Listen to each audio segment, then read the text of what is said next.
అధినేత కేసీఆర్ నుంచి మొదలు కీలక నేతలైన పార్టీ వర్కింగ్ ప్రెసిడెంట్ కేటీఆర్, మాజీ మంత్రి హరీష్ రావును నేతలు కార్యకర్తలతో కలవనివ్వకుండా కొంతమంది అడ్డగోలుగా నిలువరిస్తున్నారన్న చర్చ తెలంగాణ భవన్ వర్గాల్లో జరుగుతుంది. కేసీఆర్ సీఎంగా ఉన్న సమయంలో అంటే ప్రోటోకాల్, సెక్యూరిటీ, ఆయన బిజీ షెడ్యూల్ కారణంగా చాలా మంది పార్టీ నేతలు, కార్యకర్తలు కలవలేకపోయారు.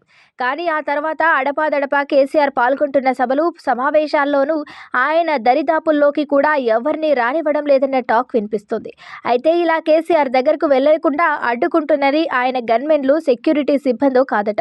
బీఆర్ఎస్ పార్టీలోని కొంతమంది ముఖ్య నేతలు. మిగతా పార్టీ నేతలెవ్వరినీ కేసీఆర్ దగ్గరకు రానివ్వడం లేదన్నది ఇక్కడ పాయింట్. 9.5 ఏళ్లు అధికారంలో ఉన్నప్పుడు, ఇప్పుడు ప్రతిపక్షంలోకి వచ్చాక కూడా ఈ పరిస్థితిలో ఏమాత్రం మార్పు రాలేదన్నది పార్టీ నేతల వాదన. అధినేత కేసీఆర్ వచ్చినప్పుడే కాదు, పార్టీ వర్కింగ్ ప్రెసిడెంట్ కేటీఆర్, మాజీ మంత్రి హరీష్ రావు విషయంలోనూ ఇలాగే జరుగుతున్నదన్న చర్చ జరుగుతుంది.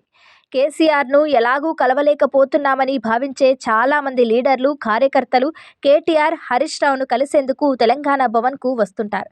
కానీ ఇక్కడ కూడా ఆ 10 మందే ఉంటారని పార్టీ వర్గాలు చెప్తున్నాయి. కేటీఆర్, హరీష్ రావులు వచ్చారనగానే ఆ 10 మంది వాళ్ళ చుట్టూ చేరిపోతారట. కేటీఆర్, హరీష్ తిరిగి తెలంగాణ భవన్ నుంచి వెళ్లిపోయే వరకు పక్కకు జరగకుండా అడ్డుగోడలా ఉండిపోతున్నారట. దీంతో మిగతా నేతలు, కార్యకర్తలు అస్సలు కేటీఆర్, హరీష్ రావును కలిసేందుకు వీలు పట్టం లేదట. మొన్న పార్టీ అధినేత కేసీఆర్ తెలంగాణ భవన్కు వచ్చినప్పుడు కూడా ఆ 10 మంది నేతల హడావిడే ఎక్కువగా కనిపించిందన్న చర్చ జరుగుతోంది. కేసీఆర్ తెలంగాణ భవన్కు వచ్చే వరకు హడావిడి చేసి మళ్లీ కేసీఆర్ రాగానే ఆయన చుట్టూ ఉండాలని ఆ 10 మంది ప్రయత్నిస్తుండటంతో ఒక్కసారిగా గందరగోళం నెలకొంది. కేసీఆర్ను చూసేందుకు నేతలు, కార్యకర్తలు తోసుకుంటూ వచ్చేసరికి కేటీఆర్ కూడా కింద పడబోయారు. ఓ సందర్భంలో కేటీఆర్ను వెనక్కి లాగే పరిస్థితి నెలకొంది. ఇక పార్టీ ప్రధాన కార్యదర్శి, తెలంగాణ భవన్ ఇన్ఛార్జిల రావుల చంద్రశేఖర్ రెడ్డి కేసీఆర్కు కండువా కప్పి తర్వాత లోపలికి వెళ్లే క్రమంలో తోపులాటకు కింద పడిపోయారు.